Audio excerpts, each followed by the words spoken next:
दोस्तों, चैत्र नवरात्रे शुरू होने वाले हैं।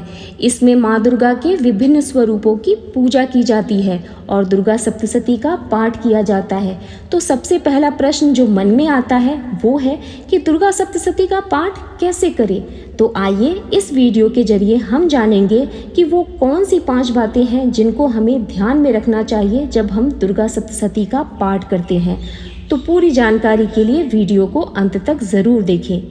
पहला, हस्ते पुस्तकम न धारेत, अर्थात हाथों में दुर्गा सप्तशती का पुस्तक पकड़कर न पढ़ें।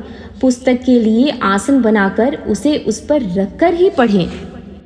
दूसरा नियम, अध्यायाम प्राप्य विरामेन तु मध्य कदाचन, अर्थात दुर्गा सप्तशती का पाठ करते समय बीच में छोड़कर नहीं उठेंगे। अगर किसी कारणवश आपको बीच में उठना पड़ रहा है तो आपको तीसरे नियम का पालन करना चाहिए। वो क्या है? तीसरा नियम, कृते विरामेन मध्य तु अध्यायादि पठेत पुनः, अर्थात आपको उस अध्याय को पुनः शुरू से पढ़ना चाहिए जिसे आपने बीच में किसी कारणवश छोड़ दिया था। तभी आपको अध्याय का पूर्ण फल प्राप्त होता है। चौथा नियम, ग्रंथार्थम बुद्धिमानः, अर्थात जिस दुर्गा सप्तशती को आप पढ़ रहे हैं उसके बारे में आपको ज्ञान होना चाहिए, जैसे इसके कितने अंग हैं, कवच क्या है और कितने श्लोक हैं। दुर्गा सप्तशती में 535 श्लोक हैं, 108 अर्ध श्लोक हैं और 57 उवाच हैं। तो कुल मिलाकर इसे 700 श्लोकों से परिपूर्ण माना जाता है। जब भी आप दुर्गा सप्तशती को पढ़ें तो आपको कैसे पढ़ना चाहिए? स्पष्ट अक्षरम, आपको दुर्गा सप्तशती का पाठ स्पष्ट शब्दों में पढ़ना चाहिए।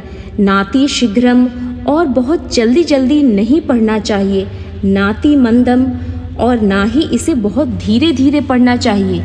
बोले कैसे पढ़ना है? रस भाव स्वरयुक्तम वाचेत, अर्थात रस युक्त होकर आपको दुर्गा सप्तशती का पाठ करना है, प्रेम के साथ करना है। दुर्गा सप्तशती के पाठ का 5वां नियम यह है कि जब भी आप पाठ करें उसमें आपको पाठ के अंत में इति, वध, अध्याय और समाप्त शब्द का प्रयोग या उच्चारण नहीं करना है। और ऐसा क्यों नहीं करना है?